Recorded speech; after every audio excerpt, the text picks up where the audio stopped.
So quick disclaimer before the video starts. As the time goes on, I'm gonna get better at this. I'm gonna get a mic, I'm gonna get better lighting, and I'm gonna make this decor more, more entertaining. But anyway, I'm really glad to have you on my first video, and I love you all. On to the video. So hi, welcome back if you're from TikTok, and if you just found me from this YouTube channel, well, welcome to the channel. I go by Hera, or you can call me Jaden, that's my name, I really don't mind. And today we're gonna talk about the god Apollo.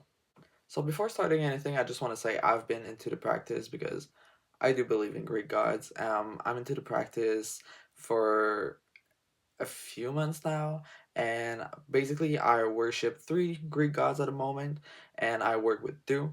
So I worship Dionysus, Apollo, and Ares, and I work with Ares and Apollo. And I just want to say also for the people that are wondering, like, is it Apollo? Is it Apollon? I'm talking about Apollon, the Greek god, but it's just when we're translating it in basically in English is Apollo. So this is the same god. I just want to put that out there. So just so it's a little bit clearer, I just want to make sure that this video is like separated in good parts. And the first part is really gonna be like about what is he the god of, what does he represent, his symbols, and then I want to talk about his basically his family, his parents, his lovers, his children, like his relations and all of that. After that, it's gonna become more about his symbols, his myths, all that kind of stuff. And lastly, I'm gonna talk about offerings, devotional acts that you can do, and the prayers, how to make your own prayer, and basically how to place yourself to pray. So let's go. Okay, so just to be sure not to miss out on anything, because there are a lot of faces that Apollo can have when it comes to what is the god of. Um, Between everything, there's like the sun, the music, prophecy, everything that has to do with divination, medicine, but also plague and disease. So both sides of the same coins.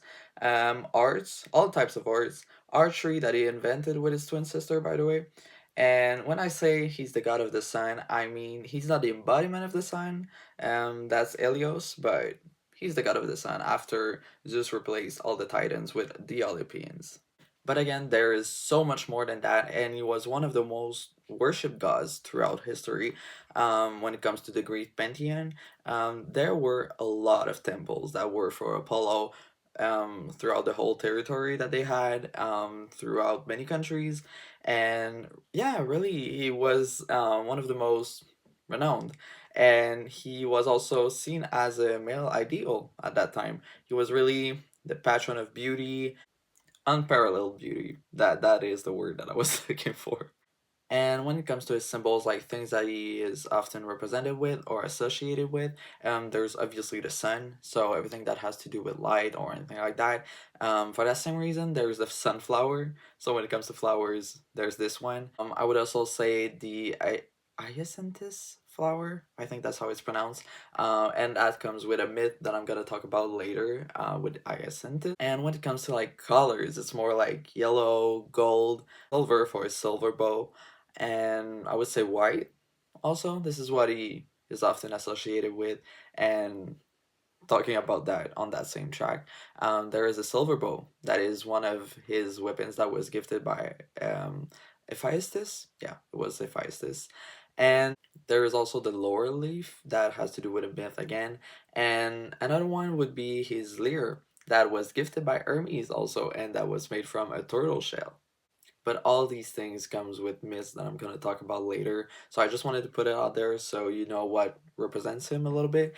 And lastly, maybe I would talk about animals that represent him that people often associate with him.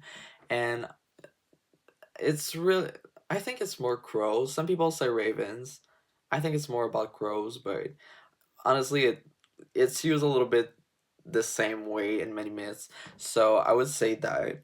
There's also the dolphin, swans, snakes, and sometimes ox too. But yeah, I just wanted to make a little list of what could represent him and what people often associate with him.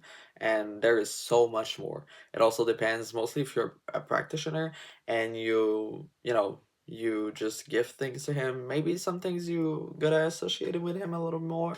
So yeah. Personally, one of those things is really like lions. I think I saw it somewhere once. I wouldn't like I didn't find it again, like the reference of why it would be associated with lions. I think it has to do with astrology. People often associate it with Leo, but that's another thing. That's something I'm not really anything that I know about. But I don't know why. I just thought that, and I gifted him like a small lion head before even knowing that, and then it was like, oh, that's cool. But yeah, so on to the next part, and really, well, all that is about his family. So let's start off easy. Let's start off with his parents, and I'm sorry in advance if I ever slander any names. I deeply apologize. But he is the son of Zeus. You know, the father of the Olympians, and he had Apollo and Artemis with the Titan Leto.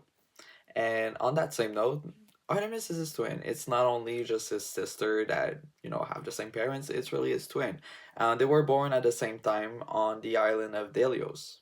Just want to correct myself. It's the island of Delos, not Delios. Even something that is really interesting when it comes to Artemis and Apollo, they invented archery together, and this is why she's the goddess of hunting, and he's the god of archery and everything that has to do with that. And when it comes to his children, some of the more known ones, obviously there are many known ones, but some of them would be Orpheus, that is more like associated with music and everything that has to do with that. Some would say, even in some myths, he's really good with prophecies. Well, his father is Apollo, so that would totally make sense. And Apollo is also the father of Asclepius, and Asclepius is a really known healer. If I'm not mistaken, I think he became a demigod even in some myths because he was such a good healer. He could even bring people back to life. This is how good he was. He even escaped death himself. But then we can talk about his lovers.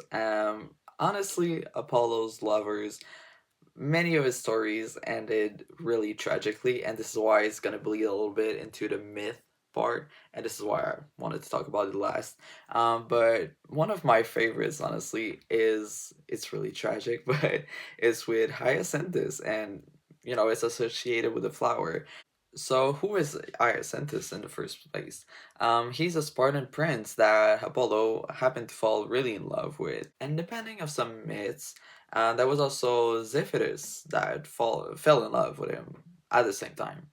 And as I said, they were deeply in love and they were doing a lot of things together. And at some point, they were throwing discus together, like Apollo and Hyacinthus. They were throwing discus and all of that. And they were just, doing this, and it was going really great. And at some point, and this is why it ends tragically, Apollo threw the discus, and this is where it changes from myth to myth. But it came back and it hit Hyacinthus in the head. And in some myths, it's really just the way it was thrown that was an accident. And in some others, it's about Zephyrus, who was jealous and determined to win. So it would hit Hyacinthus in the head. Unfortunately, Apollo could not save his lover, and he died this way. And this is why we also have the hyacinthus flowers today. It is from Apollo's grief of his lover, and it was what he created for him. Another one that ends tragically and is really sad. It was with the nymph Daphne. I don't know if we could call her his lover or not, but Apollo was pursuing her, and in order to avoid him after being out of breath and not being able to run anymore, she became a laurel tree to avoid Apollo. Apollo also had many other lovers, but some stories were similar, some were not, but he had a lot of them. Though another myth that I really like about Apollo, it was with Hermes actually, and this is why they became closer in mythology. Basically, when Hermes was first born, on his very first day in the world, he stole Apollo's cattle. He stole Apollo's cattle, guided them away, and hid them in a cave. And at some point, obviously, it was, people found out. And in some myths, it was, I think it was the farmer that found the cattle that told Apollo. And in some others, it was Apollo that found them. But anyway, Apollo just reported to Zeus, obviously, and after the whole hearing with Hermes, and all of that, Apollo requested his cattle back. At first, there were 50 animals, and then there were 80, not 80, 48, because Hermes like really sacrificed two of them. But yeah, so Apollo asked for his animals back, and when he noticed that the lyre that Hermes built on that, I believe that same day, I'm not really sure about that though, but the lyre that he made out of a turtle, he really liked the sound and he really liked the whole idea, and he asked for it in exchange. So Hermes gave Apollo his lyre, and in exchange, Hermes could keep the animals. So this is why I said his lyre was given by Hermes, and this is why it was a whole myth along with that. But yeah, there are so many more myths about Apollo. It's one of the gods that as I said, was one of the most worshipped. So there is a lot of talks about him. But I'm gonna keep this to these ones because I those are my favorites, and honestly, I could go on and on about it.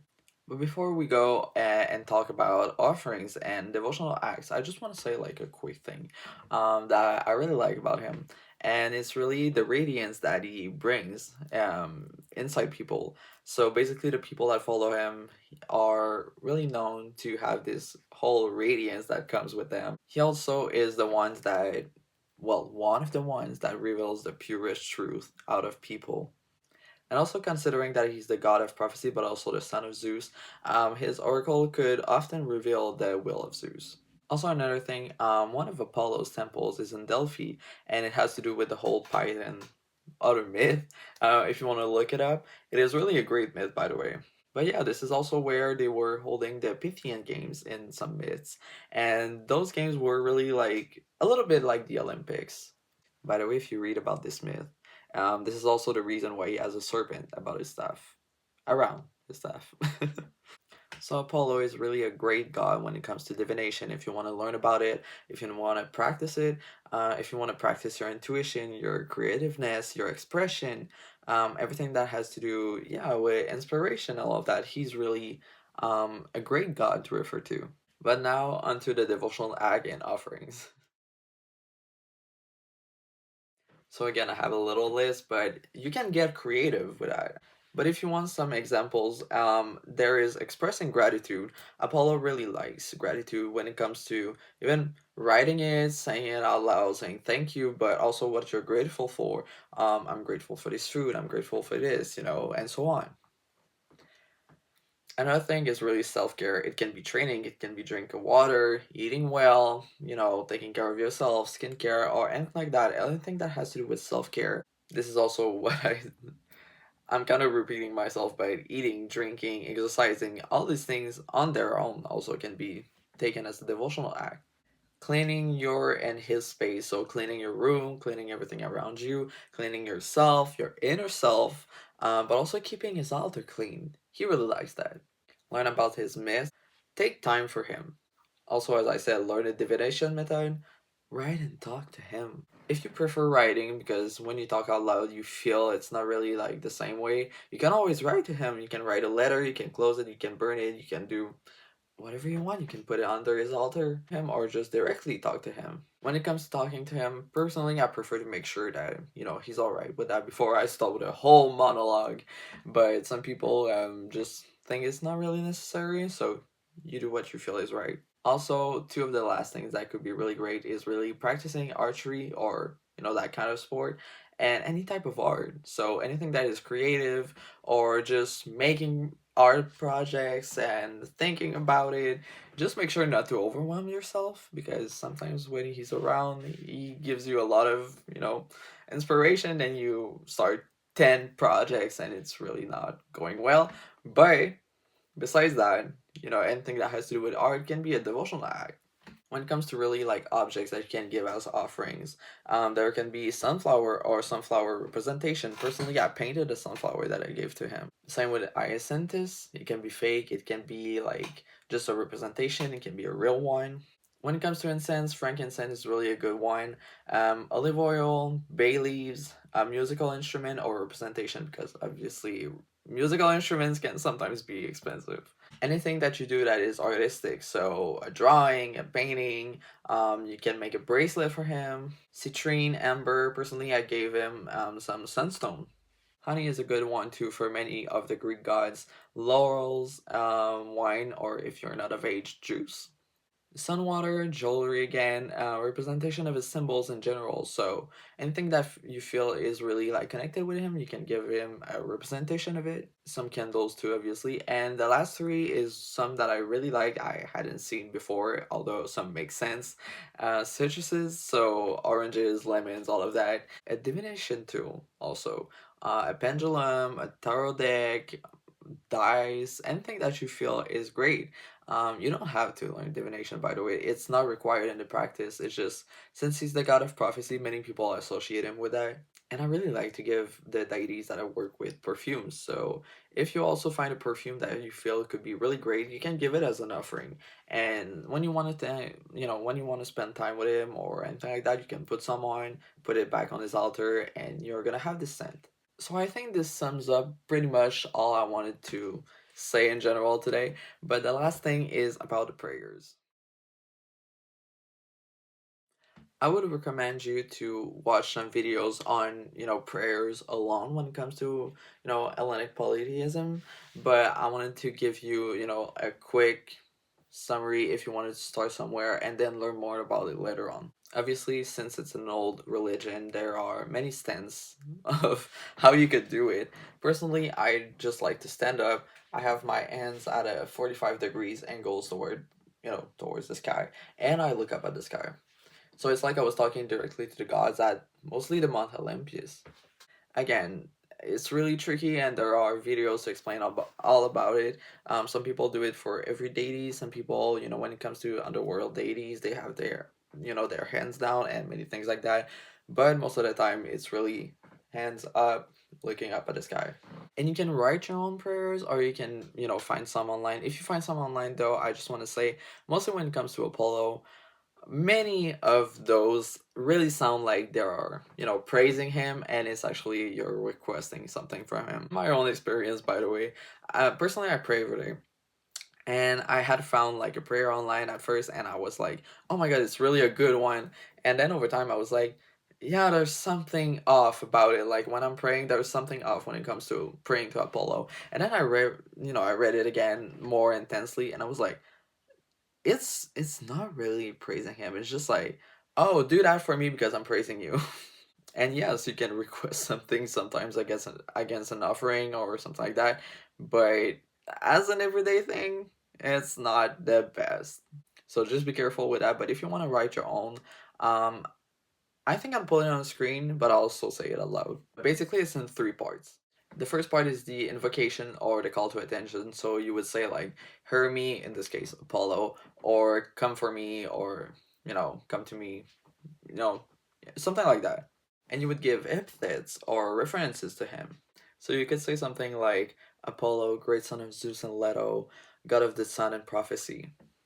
Or you could give myth references, but epithets are always the best. After that comes the argument. So why should you could at this point you could just praise him or give this type of prayer. If it's a prayer to say thank you, this is also when you would say it. And if you're about to request something, this is where you would say why it should be, granted.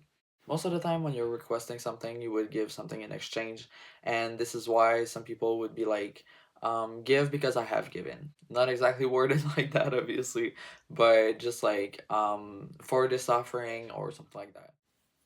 And lastly, if you had a request, this is where you would say it. Some people like to pray every week. Some people like to pray every day. Personally, I pray every day. But some people really like to see, the days that are associated with their deities, and they pray on those days. But yeah, anyway, I hope this wasn't too long, and I hope this was helpful. If you have any comments, just let me know. If you have any questions or things that you feel would be better added or even changed, just let me know in the comments. And honestly, I just hope you had a great time. Anyway, take care of yourselves, and I love you all.